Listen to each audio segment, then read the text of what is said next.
Hi everybody, Dr. Bryton here for Two Tip Tuesday, and yes, I'm wearing a coat. Fall is upon us. The weather has changed and it is gorgeous outside with the changes in color. Today, we are going to be talking about a topic that I think many of you have actually wondered about in the last few weeks because I've had a lot of you actually ask me about it.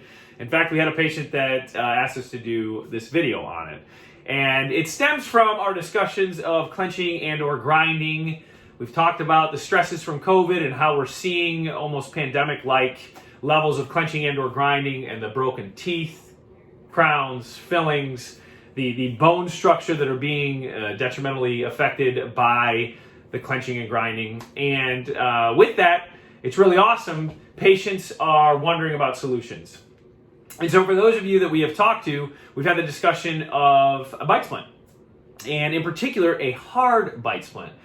But many of you have inquired, can I just go get a soft bite guard, like a sport guard?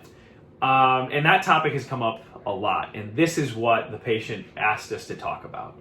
So, without further ado, I will tell you that I do not recommend soft bite splints. A lot of patients wonder why. A lot of them wonder if we're just trying to make it so you have to get your bite splint through us. But the answer is we don't recommend them because science shows us that they're not helpful. In fact, they can be harmful. And here's why. I tell this example a lot. If you and I were having a conversation right now and I gave you a piece of chewing gum and I said, do not chew that chewing gum, and we continued our conversation, after about 30 to 45 seconds after you forgot about the chewing gum, you would actually start to chew that gum. A lot of people wonder why. Well, the answer, because you actually have a trigger that if there's something chewy between your teeth, it actually sends a signal to the brain to signal the muscles to start to move the jaw. Now, take that, and I want you to go to sleep with like a sport guard on your teeth or in your mouth. All night long, you will actually have that same trigger. Now, what does that do?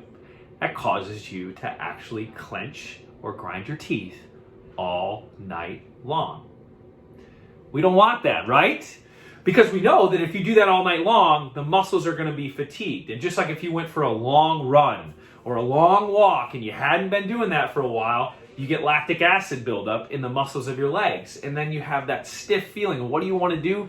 You kind of want to stretch those legs all day long to get that lactic acid out, to work that out of the muscles. Well, your jaw muscles do the same thing. If you're clenching and or grinding all night on a soft splint, though you've protected the teeth from a lot of those forces, some of them, not all of them, because a soft splint doesn't actually redistribute the forces. It actually takes it off of a certain angle. But if you do that all night long, the muscles of the jaw throughout the day are going to want to clench and grind. They're going to want to take and work out that lactic acid. So, not only will a soft splint not take and redistribute all the force so that it doesn't go into one area, but it also stimulates those muscles to do more clenching and grinding. And so a soft splint is very harmful. So I do not recommend them. I tell patients if they have them to discontinue the use. We've seen a lot of patients hurt from it. You need a firm splint that will position the jaw properly, allowing it to passively go into a spot where the muscles are relaxed, as well as in those moments when you do clench and grind, take those forces and actually absorb them rather than exert them elsewhere.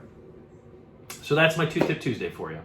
Stay away from those soft splints, but please, please, please look into a hard splint to take care of your oral health. As we've said numerous times in the last few weeks, acutely we see breaks in teeth, crowns, fillings, but chronically we see that those forces of clenching and or grinding, if not protected against them, they will be exerted through the tooth, through the root, to the bone that surrounds the tooth.